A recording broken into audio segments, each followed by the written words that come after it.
It's 2 a.m., and you're lying in bed, mentally rewriting an email you sent to a potential client hours ago. Your brain is spinning worst case scenarios faster than a slot machine, and you're already planning how you're going to rebuild your entire business from scratch because this one email has obviously destroyed your reputation forever. I'm Diann Wingert. This is ADHD-ish, and today I'm talking about something that affects just about every entrepreneur with ADHD, but rarely gets discussed in business circles. How our emotional intensity can be both our greatest asset and our biggest liability. More importantly, we're going to talk about what to do when you've crossed the line from passionate entrepreneur to someone trapped in their own emotional chaos masquerading as drive.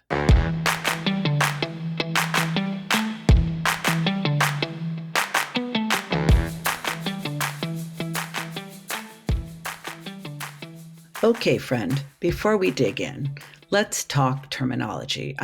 What is emotional dysregulation anyway? So, emotional dysregulation is not code speak for you're too sensitive. It's a neurological reality that means your emotional volume controls are essentially broken. You've got two settings: whisper quiet and stadium loud, with very little middle ground. Now, for neurotypical brains, emotions are more like a thermostat. They adjust gradually to maintain emotional equilibrium. But for ADHD brains, emotions are more like a smoke detector. It goes off whether you've got burnt toast or your house is on fire. Everything feels equally urgent, equally intense, equally personal. And this is not about being dramatic or extra, although I've been called both, and I bet you have too. Your brain literally processes emotional information differently. The parts that are responsible for executive function, the ones that help you prioritize tasks and manage time, they're also the same ones that help regulate emotional responses. So when those areas are running on the ADHD operating system, your emotions get the same treatment as your to do list. Everything feels like a priority, nothing gets properly filtered, and you're constantly in reactive mode.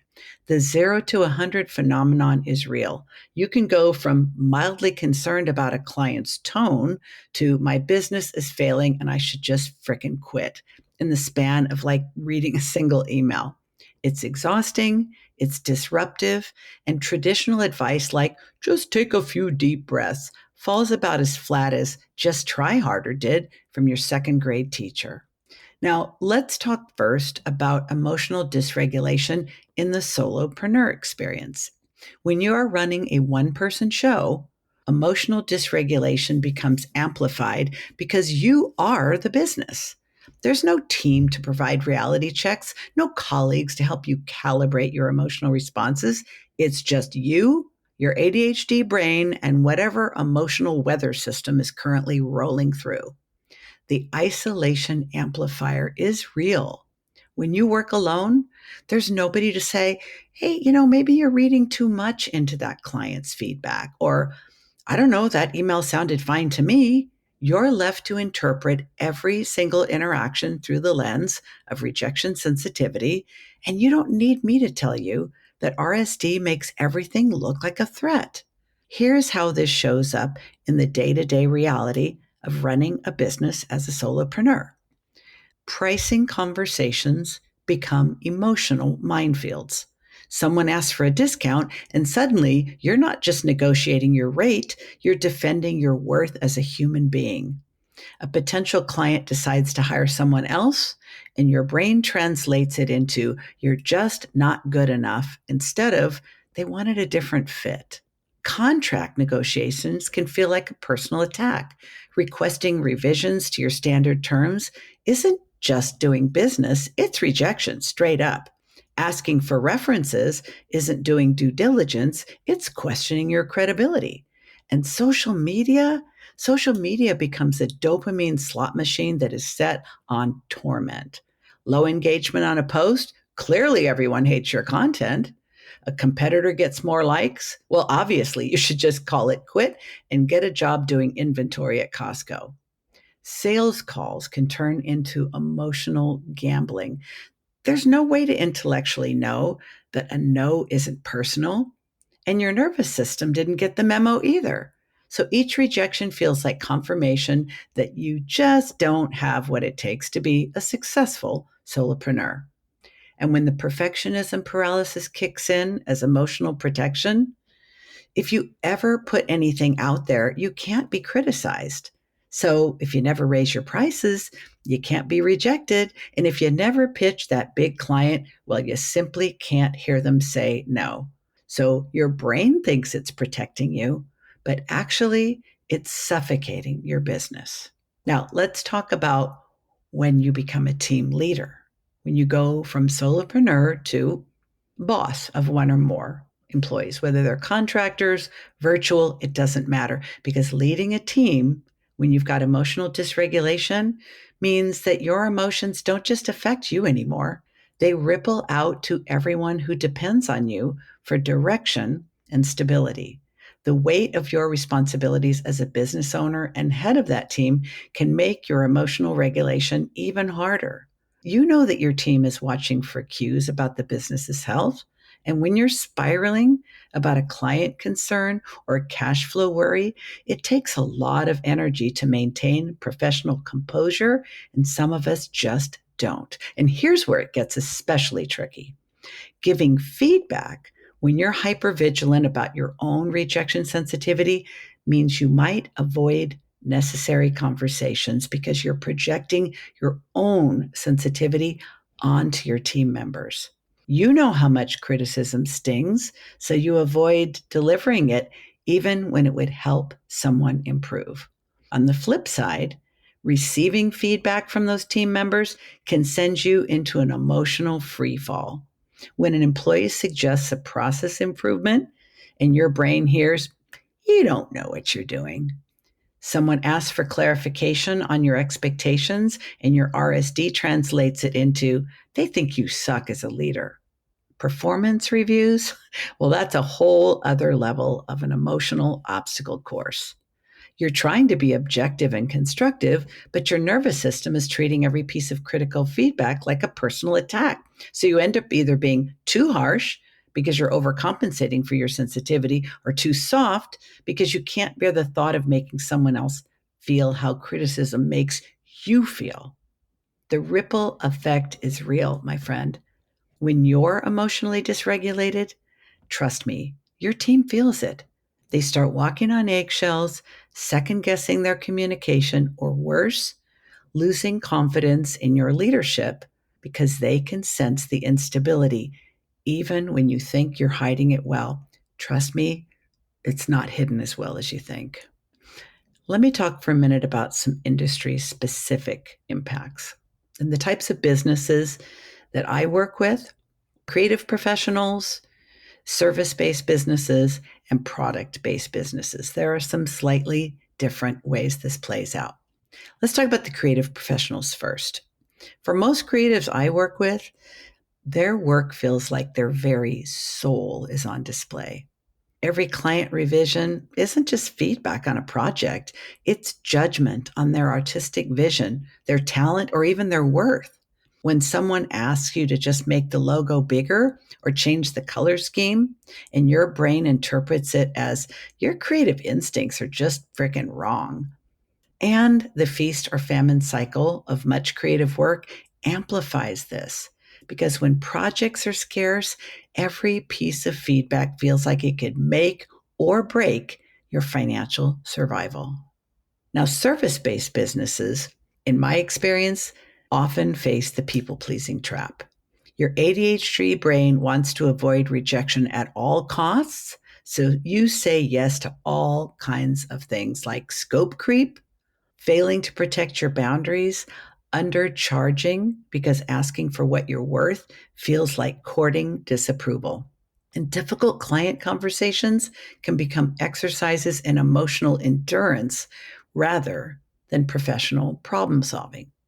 For product-based businesses, dealing with market feedback loops can send you spinning. A customer review isn't just product feedback, it feels like personal judgment. And a return request, whoo, personal rejection.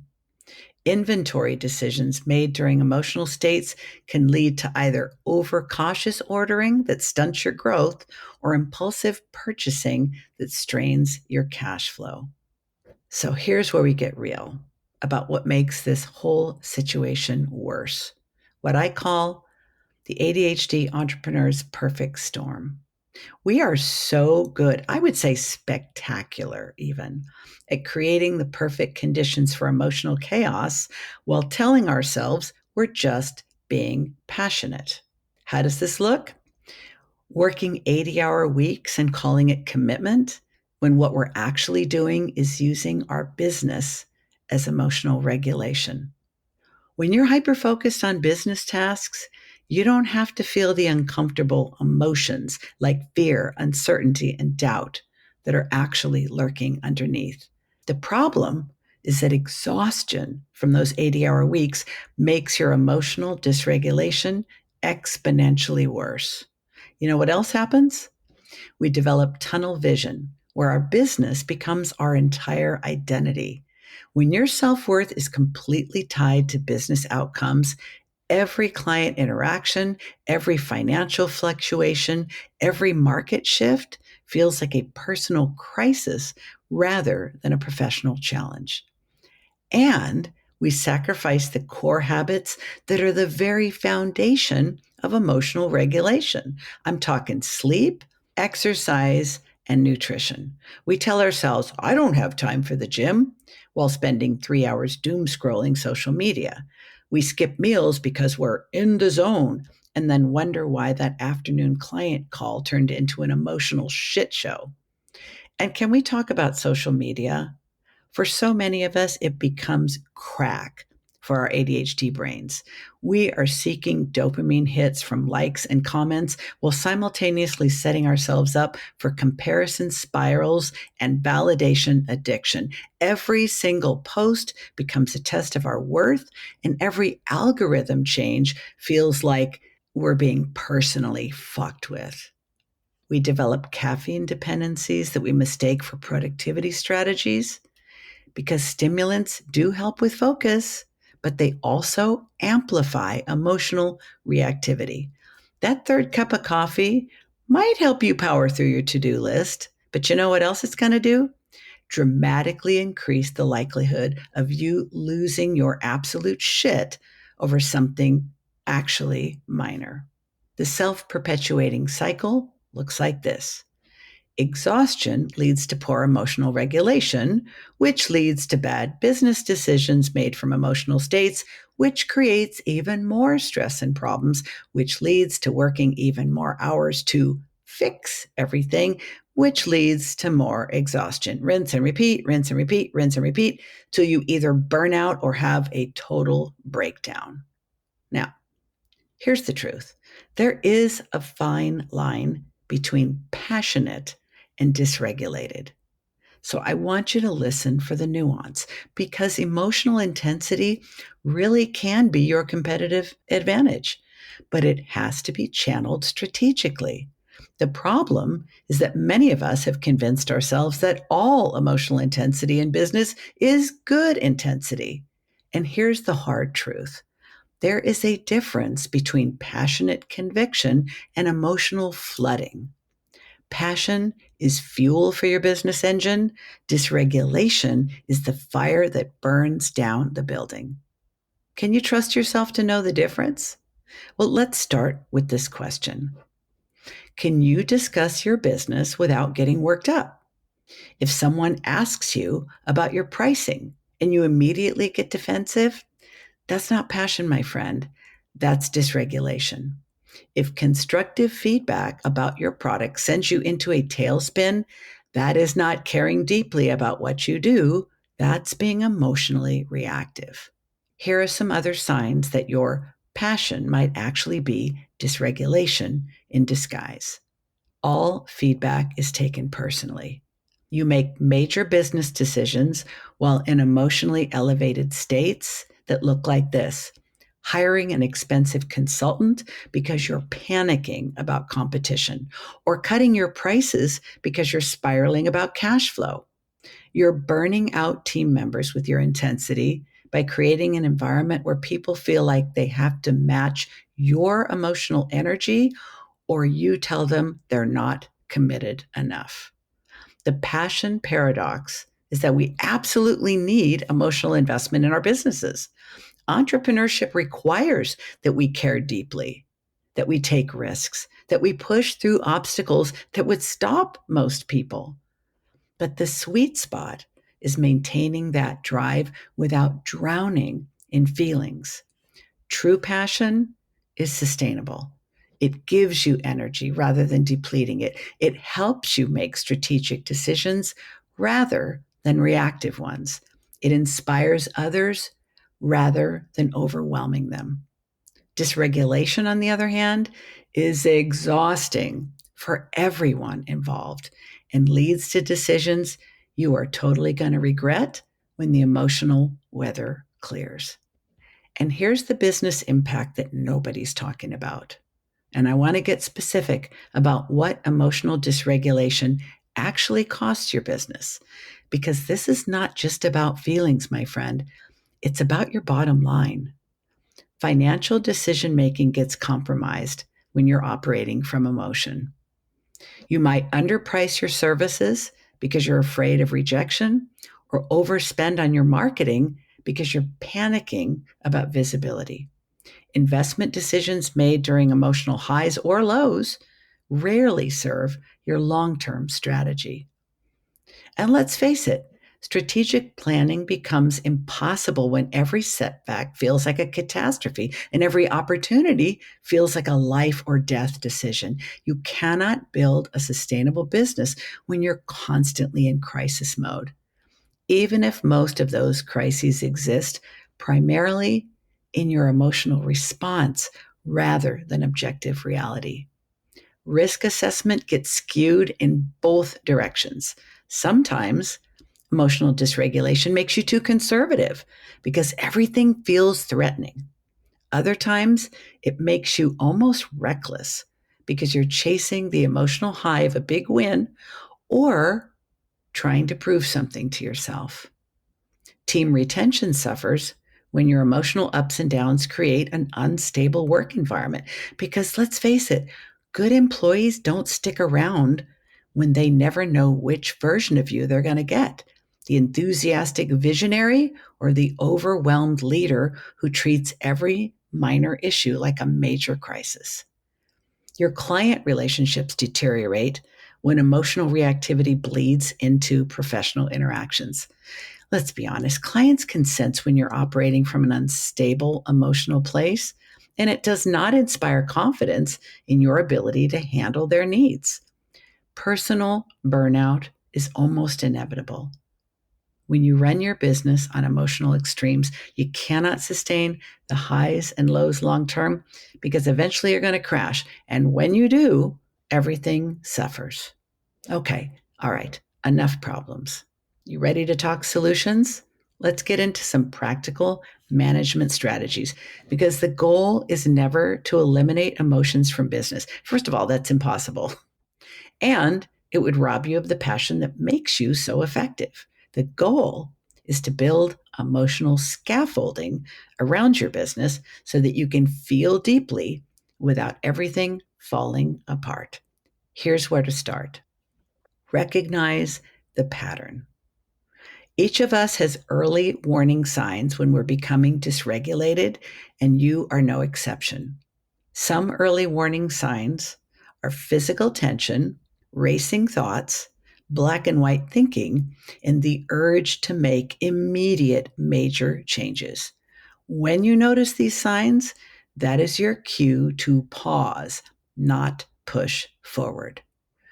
I strongly recommend creating pause protocols for when you start to feel the spiral starting. This might be taking a 10-minute walk, having a conversation with a trusted advisor, or sleeping on major decisions. The key is to have a predetermined pause protocol. Don't make emotional decisions when your emotional smoke detector starts going off. By deciding ahead of time what you will do when you start to go off, you're going to be able to prevent yourself from making decisions under the influence of elevated emotions. And let me tell you, this practice has saved my bacon more times than I can count. I also strongly recommend implementing a 24-hour rule for big decisions, and some people need more, like 72 hours. Why? When you're emotionally agitated, you do not have access to your full range of cognitive resources. So, giving yourself time to downregulate before making significant choices will prevent most emotional decision making disasters. Also, build emotional circuit breakers into your business. These are predetermined stopping points that prevent emotional overwhelm from cascading into business chaos. It might be a rule that you don't respond to difficult emails immediately, or a practice of running financial concerns past an advisor before taking action. Both of these circuit breakers are built into my business, and I recommend them to my clients as well. Now, I mentioned building emotional scaffolding. So let's talk about exactly what that looks like and how it supports emotional stability. Sleep, movement, and nutrition are not optional for entrepreneurs with ADHD. These are business necessities disguised as self care. When you're sleep deprived, every email is going to feel urgent. When you're sedentary, your anxiety has nowhere to offload. And when you're running on caffeine and takeout, your emotional regulation is running on fumes. So create structured work boundaries, even as a solopreneur. What does that mean? Defined start and stop times, designated spaces for work, a clear separation between business concerns and personal time. Hey, your ADHD brain needs external structures because your internal boundaries are simply unreliable. Now, if you are solid in the emotional regulation department, you might not need this much structure, but I would hate for you to gamble on it because you resist feeling constrained in any way. I also recommend scheduling regular emotional check ins with yourself. This is not touchy feely bullshit, it is business intelligence. Knowing your emotional state can help you make better decisions about everything from client interactions to strategic planning. Set social media boundaries that actually work for you. For me, that's designated times for posting and engagement, using apps that limit my scroll time, and taking regular social media breaks. My emotional regulation and yours is just too important to sacrifice to algorithmic manipulation. Structure your day to minimize emotional triggers.